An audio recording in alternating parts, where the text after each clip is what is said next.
100 acres landlord and the stage makeup artist. Chhotu बोलकर एक व्यक्ति मेकअप का काम करता था। वो शादियों में दुल्हन के मेकअप करके देना, नाटक कंपनी में नाटक वालों का मेकअप करके देना, ऐसे काम करता था। एक बार उसको केतलापुर से किसी ड्रामा कंपनी वालों को मेकअप करना है करके फोन आता है। अंधेरे में बस बड़ी तेजी से जा रही थी। एक जगह पर बस रुकती है और कंडक्टर अरे केतलपुर आ गया है, उतरने वाले उतरो करके चिल्ला रहा था। तब नींद में सोया हुआ छोटू घबराकर उठकर टाइम देखकर, अरे रात के 2 बज रहे हैं, इतने जल्दी ही केतलपुर आ गया। कंडक्टर जी मुझे उतरना है कहकर अपना मेकअप बॉक्स और बैग लेकर उतरकर कंडक्टर के पास खड़ा होकर, कंडक्टर जी मेन रोड से केतलपुर जाने के लिए कितना समय लगेगा करके पूछता है। तो कंडक्टर अरे क्या है क्या मुझे नहीं पता, वो लेफ्ट वाले रास्ते से गए तो गांव आएगा। अरे ड्राइवर गाड़ी रोको करके चिल्लाता है। मेन रोड पर एक जगह पर बस रुकती है तो छोटू बस से उतरता है। अब बस चले जाने के बाद वो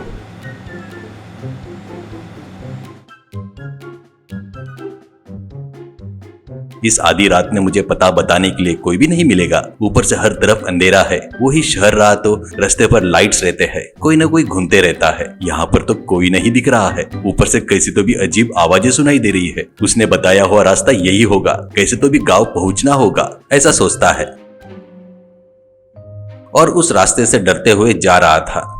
कुछ दूर जाने के बाद उसको अरे बेटा जरा रुको करके सुनाई देता है। वो घबराकर पीछे पलटकर देखता है, वहां पर कोई भी नहीं दिखाई देता। तो वो अरे ये क्या, मेरा भ्रम होगा करके फिर से चलना शुरू करता है। फिर से अरे बेटा रुको, तुमको ही बोल रहा हूँ, रुकने को बोल रहा हूँ तो बिना रुके जा रहे हो, तुम्हारे से थोड़ा बात करना है, रुको रुको करके सुनाई देता है। वो रुककर डरते हुए पीछे पलटकर कौन है करके चिल्लाता है। तभी उसके सामने किसी पुरुष का आकार जो दिखना नहीं ऐसे दिख रहा, ऐसे आकार प्रत्यक्ष होता है। अरे डरो मत, मैं जिसको दिखना है उसको ही दिखता हूँ, इसलिए तुमको दिखा हूँ, तुम हिम्मत से रहो बेटा, ऐसा कहता है। तो छोटू यानी तुम भूत हो क्या, मेरे से तुमको क्या काम है, कृपया करके मुझे छोड़ दो, मैं इस गाँव में नया हूँ, ऐसा कहता है। तो वो आकर अरे बेटा मैं भूत नहीं हूँ, पर जिसकी इच्छा पूरी नहीं हुई ना ऐसी आत्मा हूँ, मुझ पर अन्याय करके मुझे मार डाले, मेरी पूरी कहानी तेरे को बताता, मेरे साथ जो अन्याय हुआ ना उसके बदले में अब तुम ही न्याय करो, ऐसा कहता है। तो छोटू डरते हुए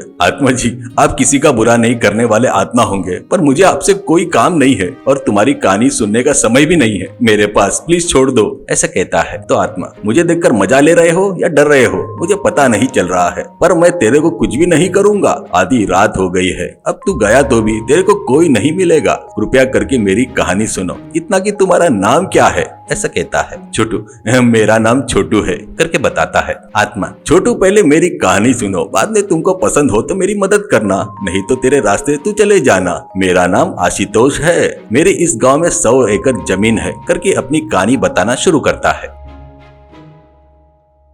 आशुतोष की उम्र 65 साल से ज्यादा ही रहती है, पर शादी नहीं किया उसने। कोई अगर ऐसा क्यों ब्रह्मचारी रह गया करके पूछता तो वो पत्नी बच्चे रहे तो नहीं सो तकलीफ खरीद कर लाए जैसा होता है करके मैंने शादी नहीं किया, मेरे कारण उनको और उनके कारण मेरे को कोई समस्या नहीं होना चाहिए करके मैं ऐसा रह गया। ऐसे रहने के कारण ही मेरी इतना उम्र होने के बाद भी कोई भी शारीरिक आरोग्य की समस्या नहीं हुई। डॉक्टर लोग देखकर मैं 100 साल तक जीऊंगा करके बताए, पता है क्या करके गर्व से बताता था।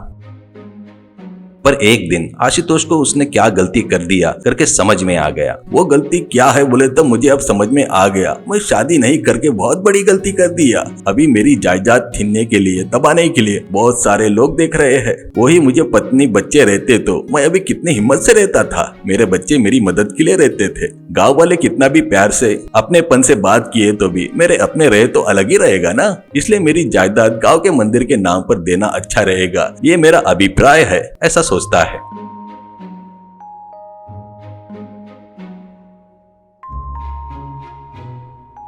एक दिन उसके दीदी के लड़के गांव में आते हैं। उनके नाम रमेश और महेश थे। रमेश मामा जी, माँ पिताजी का इस बीच देहांत हो गया, अब हमारा कोई नहीं है बड़ा, ये बात तो आपको पता है ना, अब हमारे बड़े आप ही हो, हम आपके साथ रह सकते हैं क्या करके कहता है। तो आशुतोष सच है रे, तुम लोग यहाँ रहे तो मुझे तुम्हारा साथ मिलेगा, अब से तुम दोनों मेरे साथ ही रहो, ऐसा कहता है खुश होकर।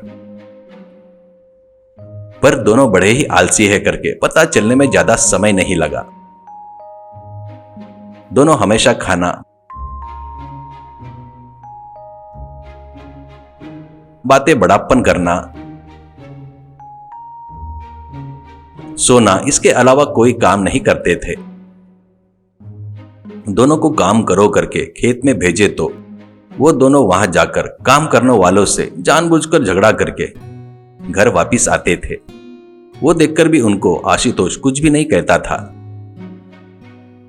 एक दिन रमेश, अरे मामा जी, आपने मुनीम जी को आपके बाद आपकी पूरी जायदाद मंदिर को लिखकर देंगे करके बोले क्या? ये बात सच है क्या? ऐसा कहता है तो आशुतोष, हाँ सच है, मेरा कोई वारिस नहीं है ना, इसलिए मेरी पूरी जायदाद पुण्य कार्य को सौंप दिया, ऐसा कहता है। तो महेश, तुमको वारिस नहीं है क्या? हम लोग है ना मामा जी, हम तुम्हारी दीदी के लड़के हैं, हमको भी तुम्हारे अलावा कौन है बताओ? तुम हम पर दया करके यहाँ पर हमको रहने दिए, हमको भी थोड़ी जायदाद दिए तो अच्छा रहेगा ना, तुम्हारा नाम लेकर जिएंगे, ऐसा कहता है। तो आशुतोष, हाँ ठीक है रे, तुमको कैसे भूल सकता हूँ, तुम यहाँ पर आने से पहले जायदाद मंदिर को लिखकर दूंगा करके सोचा, पर अब तुम लोग मेरी आखिरी दिनों में मेरे साथ हो, इसलिए तुमको भी हिस्सा लिखकर दूंगा, पर पूरा लिखकर दूंगा करके सोचो मत, तुमको पूरी जायदाद दिया तो तुम लोग पूरा सत्यानाश कर दोगे, मुझे पता है, क्योंकि तुम दोनों बहुत आलसी हो, ऐसा कहता है। वो सुनकर दोनों को गुस्सा आता है, पर रमेश गुस्सा दबाकर, अरे मामा जी, हम लोग आलसी नहीं है, अब से हम अच्छे से रहेंगे, हमारी अच्छाई देखने के बाद ही पूरी जायदाद लिख कर देना, ऐसा कहता है। आशुतोष, ये नहीं हो सकता बेटा, ठीक है, मुझे थोड़ा बाहर काम है, उसके बाद में बात करेंगे, कहकर चला गया। उस दिन रात को सो रहे आशुतोष के बाजू के कमरे से कुछ बातें सुनाई देती है। वो उठकर खिड़की के पास आकर खड़ा हो गया।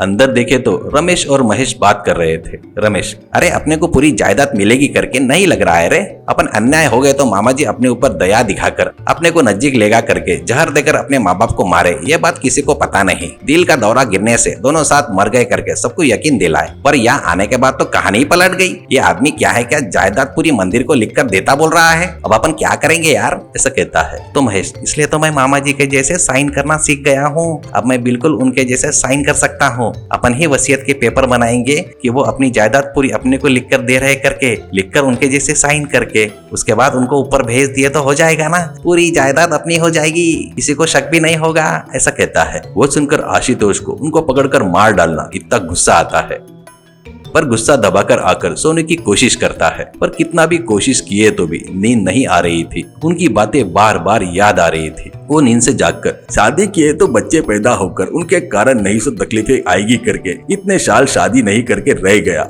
आखिर में ऐसे हत्यारों को लाकर घर में रखकर कितनी बड़ी गलती किया। अब ये लोग यहाँ नहीं रह सकते, तुरंत इन दोनों को घर से भगा देना चाहिए करके सोचता है। अगले दिन सुबह ही वो, तुम दोनों तुम्हारे घर जाओ, मैं बुलाऊंगा तब आ जाना, ऐसा कहता है। रमेश, क्या हुआ मामा जी, हम लोग ने कुछ गलती की है क्या? हम तो अच्छे से ही रह रहे हैं ना, ऐसा कहता है। तो आशुतोष, क्यों कारण नहीं बताए तो बाहर नहीं जाते क्या? तुम कैसे लोग हो, तुमको पता नहीं है क्या? ये मेरा घर है, मुझे जो पसंद नहीं आते उनको बाहर निकाल देने का मुझे हक है, ईमानदारी से चले जाओ, ऐसा कहता है। तो महेश, अरे ठीक है, इतना गुस्सा क्यों कर रहे हो मामा जी, तुमको पसंद नहीं है तो हम यहाँ पर कैसे रहेंगे बताओ? हम शाम को ही बस से चले जाएंगे, हमारे रूम में जाकर कपड़े पैक कर लेते, कहकर वो अपने कमरे में चले जाते हैं। आशुतोष गुस्से से खेत में आकर शाम तक वहीं पर कोई तो भी काम करके बाद में घर जाने के लिए निकल रहा था। रास्ते में एक गहरा कुआं रहता है, उसके पास आता है तो उसके पीछे कोई आ रहा है करके उसको लगकर रुककर पीछे पलटकर देखता है। वहां पर रमेश और महेश लाठी लेकर खड़े थे। आशुतोष इधर उधर देखता है तो मदद करने के लिए कोई भी नहीं दिखाई देता उसको। तब वो, क्यों मुझे मारने के लिए आए हो क्या? कृपया करके मुझे कुछ मत करो करके कितना भी गिड़गिड़ाता है तो वो दोनों लाठी से उसके सिर पर मारते हैं। कुछ देर बाद आशुतोष मर जाता है। दोनों मिलकर उस बगैर पानी वाले गहरे कुएं में उसका शरीर फेंककर चले गए।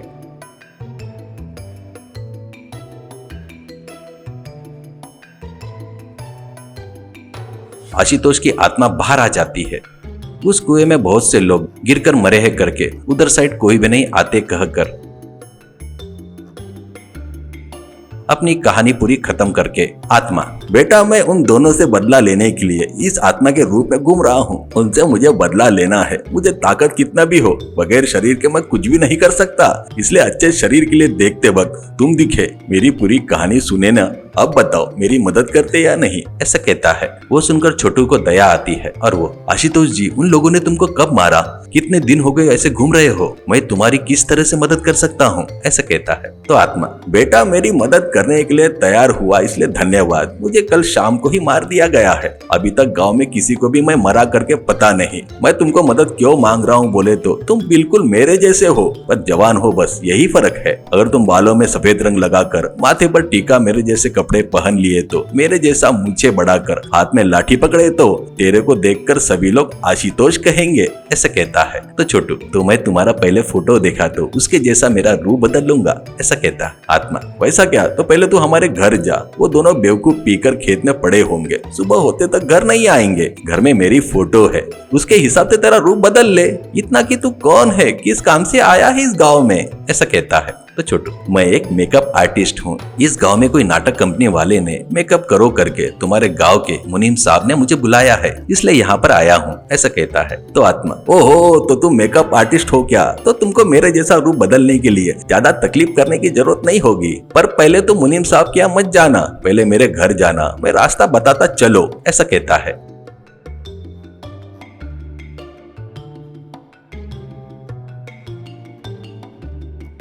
ऐसे वो दोनों दिखाए सो रास्ते से घर जाते हैं। अंदर जाकर आत्मा बताए वैसे ही डोरमेट के नीचे घर की चाबियां दिखते हैं। वो वैसे ताला खोलकर अंदर जाता है। अंदर आशुतोष के बराबर का फोटो था। वो देखकर छोटू, अरे ये तो डिक्टो मेरे जैसे ही दिखते हैं करके सोचता है। बाद में वो अपना मेकअप बॉक्स खोलकर सिर पर सफेद विग मूछें लगाकर डिक्टो आशुतोष जैसा तैयार हो गया। बाद में अलमारी खोलकर आशुतोष के कपड़े पहनता है।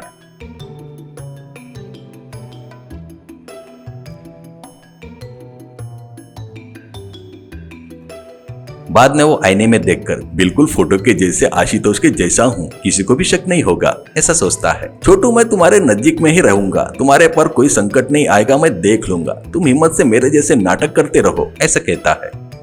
सुबह हो जाती है। रमेश और महेश खेत से घर आते हैं। घर का दरवाजा खुला देखकर उनको आश्चर्य होता है। रमेश, क्या दरवाजा खुला है? कहीं कोई चोर तो नहीं घुसा ना? करके दोनों अंदर आकर देखते हैं तो वहां पर कुर्सी में बैठा छोटू पेपर पढ़ते हुए दिखता है। उसको देखकर दोनों घबरा जाते हैं। दोनों एक साथ भूत करके चिल्लाते हैं। छोटू गुस्से में, भूत क्या? कौन है भूत? तुम लोग ही भूत हो। कल ही तुमको गांव चले जाने को बोला था ना, गए नहीं क्या? अभी भी यहीं पर क्यों हो, ऐसा कहता है। तो महेश, तुम मामा जी नहीं हो? कौन हो तुम? उनके जैसा भेष बनाए हो, वो गांव में नहीं है, ये बात हमको पता है, ऐसा कहता है। तो छोटू, ए चोर बेवकूफ हो, मेरे घर में रहते हुए मेरा खाना खाते हुए अभी मैं तुम्हारा मामा नहीं हूँ करके बोल रहे हो? पहले दोनों बाहर निकलो, करके जोर से चिल्लाता है। वो आवाज सुनकर बाजू के घर में रह रहा पुजारी भागते हुए वहां पर आता है।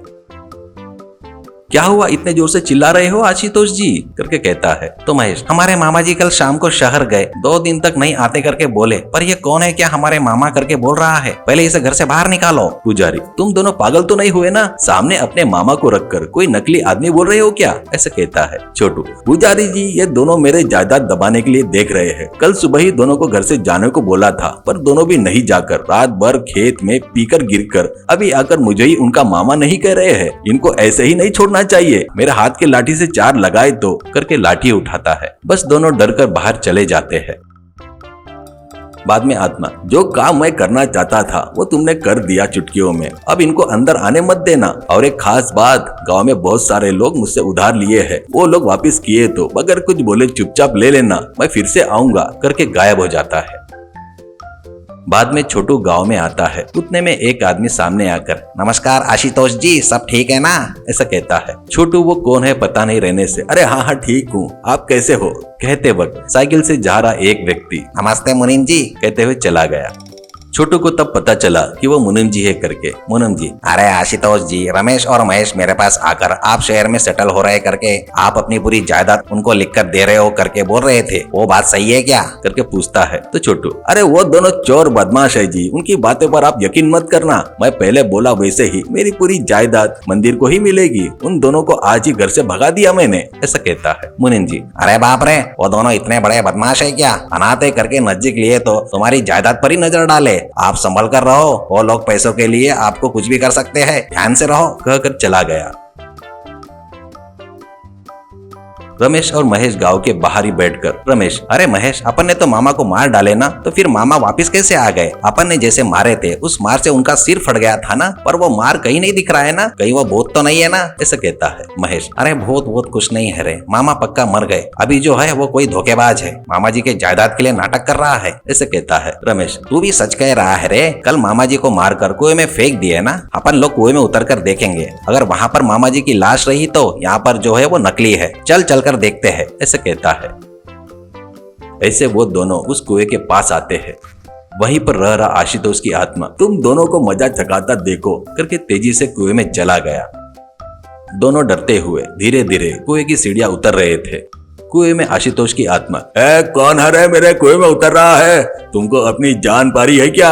अब तक यहाँ पर बहुत सारे लोग कूदकर मरकर भूत बनकर घूम रहे हैं, तुम्हारे लिए यहाँ पर जगह नहीं है, ईमानदारी से वापस चले जाओ। वो सुनकर वो डरकर दोनों रुक जाते हैं। और महेश, ये सब अपना भ्रम है, यहाँ पर भूत भूत कुछ नहीं है, चल उतरेंगे करके उतरते वक्त फिर से आशुतोष की आत्मा, अरे बेवकूफ, यहाँ का बड़ा भूत हूं मैं, एक ही झटके में तुम्हारा पूरा खून पी जाऊंगा, और एक सीढ़ी भी नीचे उतरे तो तुम्हारी गति क्या होगी बता नहीं सकता करके चिल्लाता है। बस तब दोनों डरकर वापिस आ जाते हैं।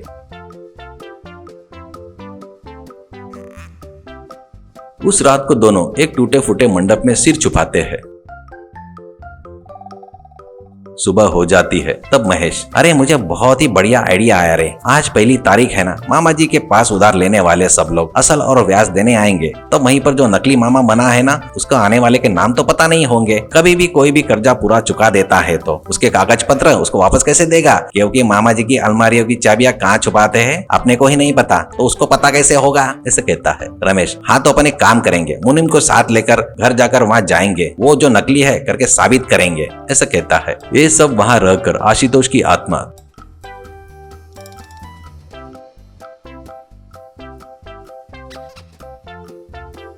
तुरंत उड़ते हुए छोटू को जो हुआ वो सब बताकर उसके शरीर में घुस जाता है।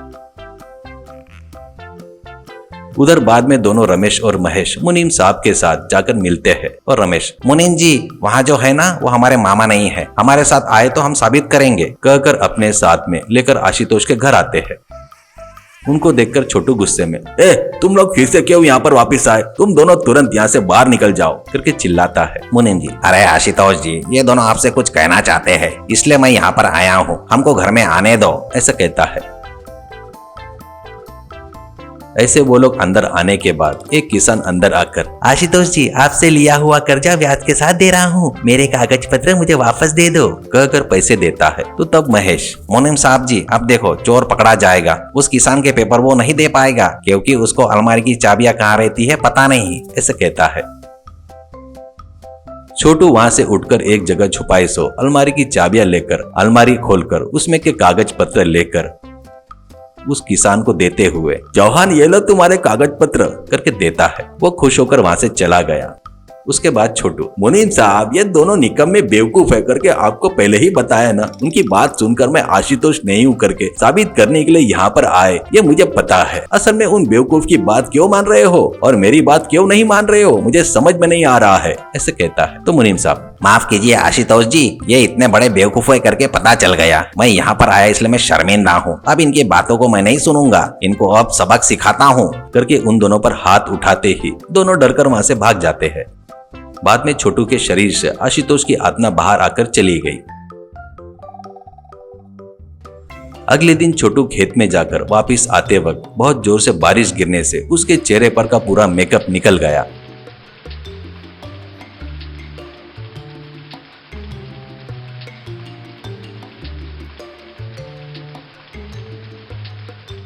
तभी पेड़ के पीछे छुपे रमेश और महेश उसके पास आते हैं और महेश, कौन है रे तू? ईमानदारी से बता, तेरे चेहरे के ऊपर के बुढ़ापे की झुर्रियां कहाँ गई? तू हमारा मामा नहीं है ना? ऐसा कहता है। तो छोटू, तेरे जैसे फालतू लोगों को जवाब देने की जरूरत नहीं है मुझे, पहले रास्ते से हटो। कहते ही रमेश, तेरे से शराफत से बात किए तो कोई फायदा नहीं है, हम तेरे को खत्म करते तक नहीं छोड़ेंगे, कहकर उस पर हमला करते हैं। उससे छोटू का विग निकल जाता है। महेश, अरे अब समझ में आया, तू हमारा मामा नहीं है, सच बता। ऐसा कहता है, पर छोटू एक बात भी नहीं करता। आशुतोष की आत्मा क्यों नहीं आ रही करके दुखी हो रहा था। तुरंत दोनों मिलकर छोटू को पेड़ से बांध देते हैं।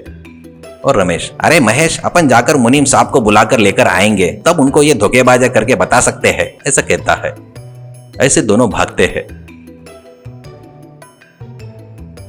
छोटू कितना भी कोशिश किया तो भी बंधी हुई रस्सी नहीं छुड़ा पाया। तब आशुतोष की आत्मा बाहर आकर, छोटू तुझे डरने की कोई जरूरत नहीं है, मैं तेरे अंदर घुसा तो तुझे बहुत ताकत आ जाएगी, कहकर छोटू के शरीर में घुस जाता है। बस छोटू को बहुत ताकत आकर बंधी हुई रस्सी तोड़ देता है। बाद में नीचे गिरा विग लेकर पहन लेता है। तब आत्मा बाहर आकर, छोटू पहले तुम जल्दी से घर जाओ, वहां पर बढ़िया मेकअप करके पंचायत ऑफिस के पास आ, तब उन दोनों को मैं सबक सिखाता, करके चला गया। छोटू तुरंत तेजी से घर की तरफ भागता है। रमेश और महेश दोनों मुनीम साहब घर पर नहीं रहने से पंचायत ऑफिस के पास आते हैं। वो वहां पर पहुंचते तक छोटू बढ़िया मेकअप करके वहां मुनीम साहब से बात कर रहा था। छोटू को देखकर महेश, तू यहाँ कैसे आया? तुझे तो वहाँ पेड़ से बांध कर रखे थे ना? ऐसा कहता है। छोटू, अरे पागल कहीं के, यहाँ बड़े आदमी से बात कर रहा हूँ तो बीच में तुम्हारा क्या झंझट है रे, निकलो बाहर यहाँ से, ऐसा कहता है। तो रमेश मुनीम साहब के पैर पकड़कर, अरे बाबूजी, हम सच कह रहे हैं, ये हमारे मामा नहीं, ये धोखेबाज है, विग और नकली मूछ लगाकर उनके जैसे एक्टिंग कर रहा है, लगे तो खींच कर देखो, इनकी असलियत सामने आ जाएगी, ऐसा कहता है। मुनीम साहब, तुम लोग सच में पागल हो गए लगता है, इनकी जायदाद के लिए ऐसे नाटक कर रहे हो लगता है, तुम ईमानदारी से गाँव छोड़कर नहीं गए तो पुलिस को बुलाना पड़ेगा। कहने से दोनों चले गए। मुनीम साहब, आशुतोष जी, पहले आप अर्जेंट में आपकी जायदाद मंदिर के नाम पर रजिस्टर कर दो, नहीं तो ये पागल तुमको नहीं छोड़ेंगे, ऐसा कहता है। तो आशुतोष, ठीक है, ऐसा कहता है। अगले दिन एक पुलिस की जीप आशुतोष के घर के आगे आकर रुकती है। वो देखकर गांव के लोग भी आते हैं। जीप में से एसआई रमेश और महेश भी उतरते हैं। घर के सामने खड़े मुनीम साहब से एसआई, आप इस गांव के मुनीम जी है क्या, ऐसे कहता है। तो वो, हाँ सर, पर इन बदमाशों की बात नहीं मानना सर, ऐसा कहता है। एसआई, कोई तो भी हरामखोर आशुतोष को मारकर उनका भेष बनाकर उनकी जायदाद छीनने की कोशिश कर रहा है करके ये लोग बता रहे हैं, यही पूछताछ करने के लिए आया हूँ, ऐसा कहता है। उतने में छोटू घर के बाहर आता है।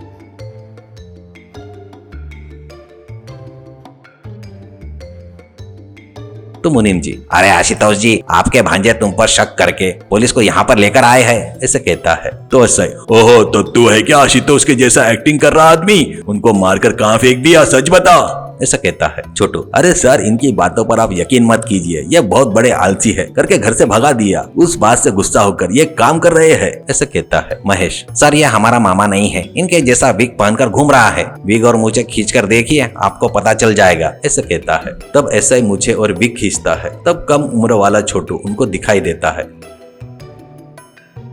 तो ऐसा ही, चोर बदमाश कौन है तू, उनका क्या किया रे तूने, करके पूछता है। तो छोटू, मुझे माफ कर दीजिए सर, मैं सब कुछ बताता हूँ। मैं इस गांव में होने वाले नाटक कंपनी वालों का मेकअप करने के लिए आया था। रास्ते में आशुतोष जी की आत्मा दिखकर कुछ दिनों के लिए उनके जैसा एक्टिंग करो करके बोली, उसके लिए ये सब कर रहा हूँ। ऐसा ही, आत्मा और तेरे को दिखना क्या, तेरे शरीर में घुसना क्या, कहानी सुना रहा है क्या, ईमानदारी से सच बता, ऐसा कहता है। छोटू, सर, मैं इस गाँव में नया हूँ, मैं क्यों आशुतोष जी को मारूंगा सर, ये दोनों उनको मारकर उस कुएं में फेंक दिए, देखना है तो देख लो, उस कुएं में उनकी लाश मिलेगी, ऐसा कहता है। ऐसा, क्या मेरे को ही कहानी सुनाता क्या, तूने ही उनको मारकर डाल दिया होगा, किसको पता, तुझे अच्छे से पूछे तो नहीं बताएगा लगता है, करके लाठी उठाकर मारने जाता है, पर कोई तो भी छीन कर दूर फेंक देता है। ऐसा दूर जाकर गिरता है। उतने में घर में लगा आशुतोष का फोटो उड़ते हुए वहां पर आकर, तभी लोग ध्यान से सुनो, मैं आशुतोष की आत्मा हूँ, ये रमेश और महेश जायदाद के लिए मुझे मार कर कुएं में गिरा दिए, ये बात किसी को पता नहीं,